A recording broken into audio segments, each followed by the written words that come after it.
Death Stranding, Hideo Kojima, shooters and the value of the Auteur. Hello and welcome to another episode of Virtual Legality. I'm your host, Richard Hoeg, managing member of the Hoeg Law business law firm of Northville, Michigan. And today we have what I usually call a Virtual Legality extra episode. Now, technically, this episode is about messaging, and it's even technically about corporate messaging insofar as Kojima Productions is an entity, obviously has a lot of money behind it, had a lot of money in putting together Death Stranding. But I wanted to talk about an instance here that I have seen in my timeline and social media, in forum posts and Reddit, that is not terribly well-massaged corporate messaging. And I want to talk about why I think that's a good thing. Obviously, if everybody talked like this, it would put me out of a job, right? Half of these Virtual Legality episodes are about interpreting corporate messaging, how it could be improved, what it means, how corporations behave and think, and what their fiduciary obligations are.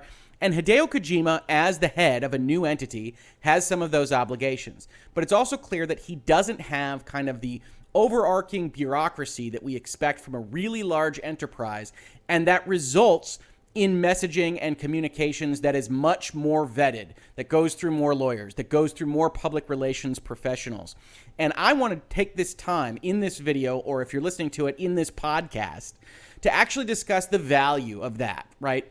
I think there is a situation, as we see in this statement, where a lot of people come, they see this, they react negatively to it. There's a number of reasons why I would suggest not reacting negatively to its existence. You can absolutely react negatively to the content of the message and to actually look at what he's saying and disagree. I have no problem with that. We can probably talk about Death Stranding a little bit. No spoilers in this video or podcast, but overall, I'm enjoying that product more so than a number of my American brethren, as it would seem. And so one of the reasons that this statement jumped out at me is because I saw so many people, especially in the U.S., reacting negatively to it. I even got into a conversation with somebody on my Twitter about what it meant, why he said it, whether he was right, whether he was wrong.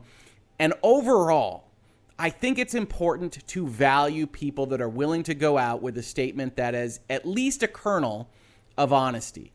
Very often, we get very controlled statements from especially the video game industry. We also do in terms of movies and other pieces of pop culture. But we get these very massaged statements that you need to listen to somebody like me on Virtual Legality, really piece apart what they are trying to say, what they can't say, what it's likely to mean for their future direction, etc. And Hideo Kojima, as the head of his entity, goes out there and can say whatever he wants. And I think that's very helpful to the discourse, because when you get that honesty, you can actually react to it. It's very difficult to react to the equivalent of a sports figure or athlete finishing up the game and say, hey, we played hard today. How did it feel to win? It felt great. On to the next one. You know, those aren't terribly helpful, and athletes are smart enough now to avoid trying to give any additional press credence, any quotes, either for the opponent's bulletin board or something that'll look bad on their social media, hurt their licensing rights, etc. And I think Hideo Kojima is in a place in his career, in a place with his new company, and in his relationships with Sony and others, that he is comfortable saying what he wants about these things, and I think that's a good thing and to be applauded. Let's take a look at what he actually said. He said, Kojima blames tougher critiques of Death Stranding on American love of shooters. In an interview with Italian media, Hideo Kojima said he thinks some critics in the U.S. don't understand Death Stranding because it's not a shooter. Death Stranding is out, and the reviews are mostly positive. Some critics, including Vice's own Rob Zacny, this is an article from Vice, praised the game's innovation and commitment to walking slowly across America. Others claim Death Stranding is a pretentious and boring mess. Creator Hideo Kojima believes some of the criticisms come down to Americans' love of first-person shooters. At a Death Stranding event in New York City last week, the Italian website TGCom24 asked Kojima if he'd read the reviews. And this is what he said. Now understand, this is given to an Italian website. It's translated from Japanese and all of the things that go with it. We're actually going to talk at the end of this video about kind of a mistranslation that I think resulted in some additional animosity towards this concept than was actually strictly necessary from what it appears that Hideo Kojima actually said. He said, I have to say that the game got enthusiastic reviews, especially in Europe and Japan. Here in the US, on the other hand, we've had tougher critiques. Maybe it's a difficult game to understand for certain types of critics and audience. Americans are big fans of first-person shooters, and Death Stranding isn't one of those. Now, taken separately, I think there isn't anything that you can actually critique about what he says in this statement. right? Here in the US, we've got worse reviews. Absolutely true. Maybe it's a difficult game to understand for certain types of critics and audience. Absolutely true. This is a game in Death Stranding that is something different than what we have seen before, whether you like it or not. And I'm not here to tell you to like it. I'm not here to tell you that you should hate it. Whether you like it or not, it is distinct from the other games that we have been sold in 2019. And whenever you take a risk, and people like Hideo Kojima that have been released from Konami, that are doing their own thing, they want to take a risk with this product, and they have. Death Stranding is a risk. For the most part, it doesn't involve combat. For the most part, it involves traversal, infrastructure, inventory management, emails, weird plots, all this lore and this world building in a society that you don't recognize. And also at the same time, and this is what's really unusual about this particular game, no spoilers here. I think you get this from the previews and from anything else you might have read or seen about Death Stranding. It's about kind of the concept of what America could be, what it was promised to be, the imagery of America, liberty, freedom, American dream, whatever it might mean, and how connecting America is going to help realize that dream. And I think to some extent, he's right that America as a critical environment viewed Death Stranding differently. I think, in my opinion, just like his opinion, it was viewed differently for a different reason than just we like first-person shooters. I think there are a lot of different types of games that Americans like, although they certainly like first-person shooters the best. I think ultimately the concept of this, Death Stranding, despite the whales and everything else you might see in the trailers, is actually very sentimental. It's actually very saccharine, and at the end of the day, it's very earnest. We can make a better life by getting together, by connecting, by giving hugs, by giving each other gifts. And that can be what America stands for. And I think at the end of the day, America right now, its political environment, just in general, feelings around the country, are less receptive of a message like that, particularly when it's kind of positioned on top of their own society. To say that America can be this great thing, I think is potentially harder for Americans themselves to hear and to say, yes, that's a truth. Versus, I think if you're on the outside looking in, even if you hate America as it stands now, I think you can say an idealized America, the dream America, whatever it might be, if you're sitting in Europe or you're sitting in Japan or just outside of the bounds of what the United States in 2019 is, then I think you can say, yes, I understand what you are trying to achieve. You're almost treating America as a fantasy land, and that this is all about the dream of what those kinds of concepts of liberty and freedom and growth and everything else can mean. I think it is more difficult to resonate with the people that are actually here, at least to some extent. I will tell you right now, I love Death Stranding. I have loved exactly what he has done here. I have loved that it is not combat focused and that it is focused on traversal and infrastructure. And I have loved the fact that he has spent so much time building up this lore to get to that point in time. But it is without question that in the US, it has suffered tougher critiques than other outlets. And then his final statement, which is true, Americans are big fan of first-person shooters, and Death Stranding isn't one of those, doesn't technically posit that it is only that reason why they got worse reviews. It's obviously implied by the context of the paragraph that he's given, but the actual truth of that statement, Americans are big fans of first-person shooters and Death Stranding isn't one of those, is completely true. But what I wanted to make this video about, what I wanted to have this discussion with you about, and please agree with me, disagree with me in the comments to this video, I love to have this conversation with you, is that he is willing to go out there with a statement that on its face could potentially bias folks in the United States in particular against buying his product in the future. If you were sitting in a room with PR agents, if you were sitting in a room with your lawyers and you looked at this statement, you would say, okay, we have to ease back on that a little bit.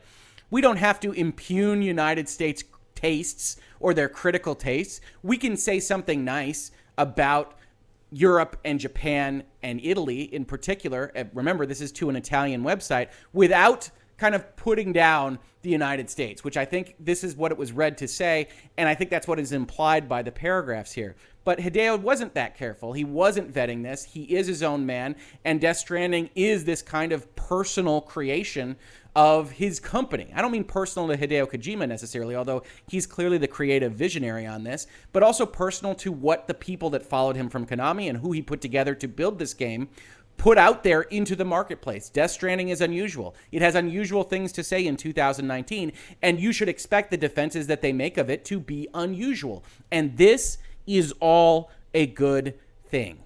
If you take nothing else away from this video or this podcast, that is the point I am trying to make, is regardless of whether you think Hideo Kojima is an idiot or whether you think Death Stranding is pretentious bunk, the point is the marketplace is better. It is more full. It is more rewarding for people invested in it to have things on the periphery that are unusual, that are different, that maybe meet my tastes absolutely fantastically, but they don't meet the person next to me's tastes. It is better to have those elite experiences that really work for someone in a very personal, unique way than to just always have the kind of 4-quadrant appeal: video games, movies, television shows, books, where, yeah, maybe you get a 7 or an 8, and you get some utility, you get some joy out of it, but it's nothing that ever speaks to you on that personal level.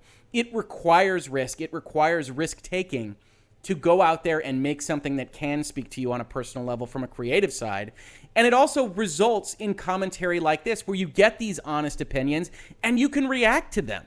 You want somebody to go out there with a kind of unfiltered position and to say these things so that, yes, you can go onto Reset Era or Reddit or wherever you find yourself and say, I think that is an idiotic statement.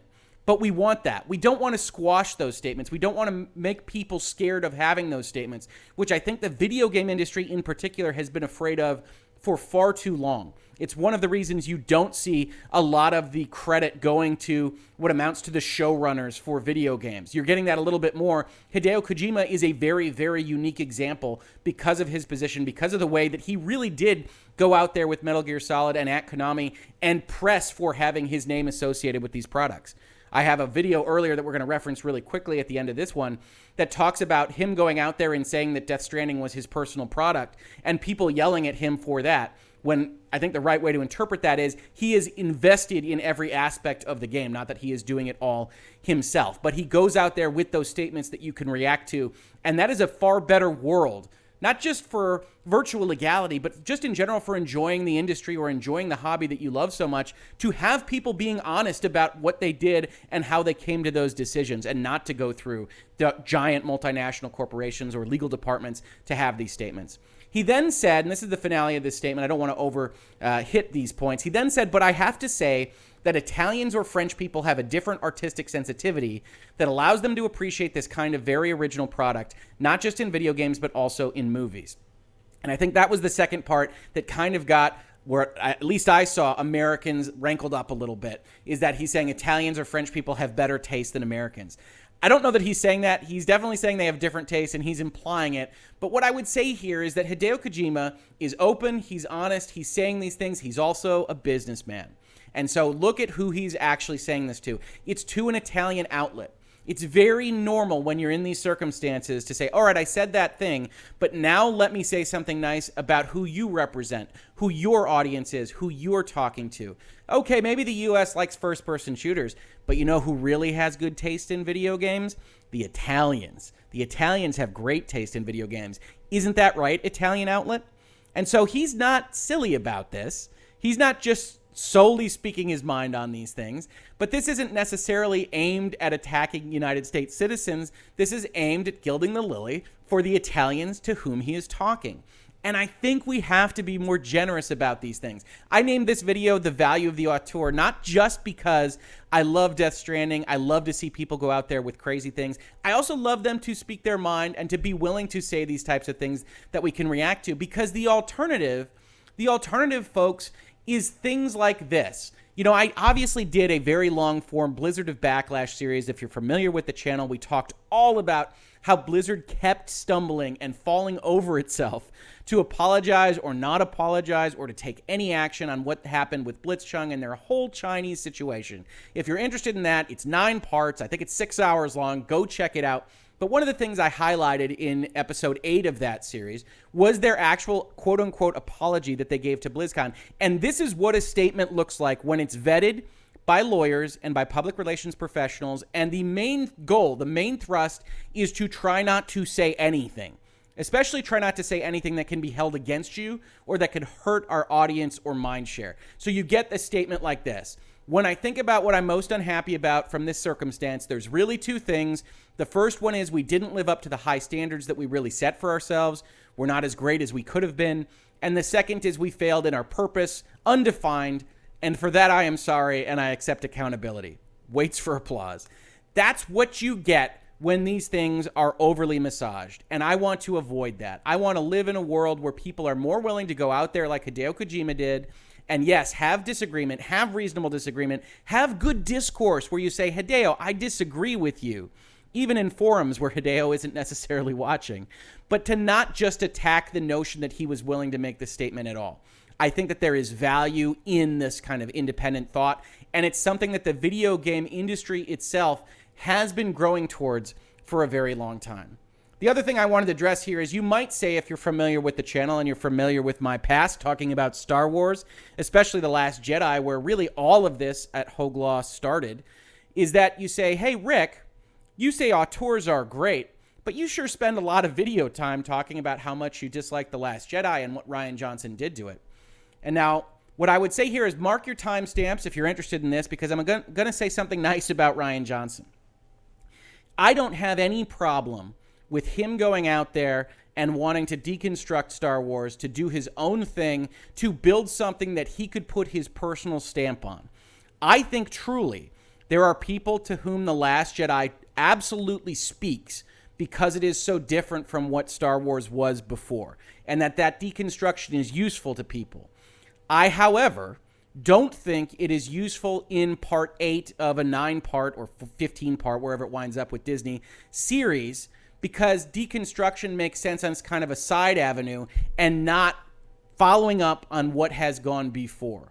I don't have a problem with Rian Johnson being an auteur. I think it's great. I think we need more of them. I think people in those positions need to be egotistical. They need to be a little bit narcissistic. They need to believe in themselves to an unfathomable and almost irrational degree. And I think Rian Johnson certainly does that.